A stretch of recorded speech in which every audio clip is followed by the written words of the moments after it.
To get started, we're going to start with the intro of this dance and demonstrate it before we break things down. The intro is only one count of 8, so we'll go ahead and demonstrate. We go.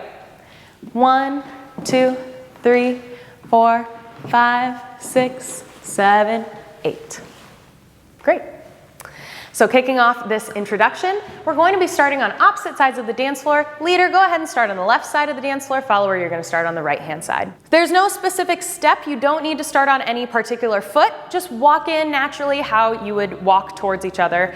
On count 4, we're going to be joining hands. So we'll go walk 1, 2, 3, join hands on 4. You want to be a little to the right of your partner, so you want to make sure that we are able to walk around each other and not standing in front of each other, because if we tried to walk, we would run into each other. So we want to be on the right-hand side of our partner in a 2-hand hold. We're going to walk a little bit faster around each other for 5, 6. So we go 5, 6, and then on 7, 8, leader, you're going to raise your left hand, draw a clockwise circle over your partner's head, and we're going to get into a closed dance frame for our chorus pattern.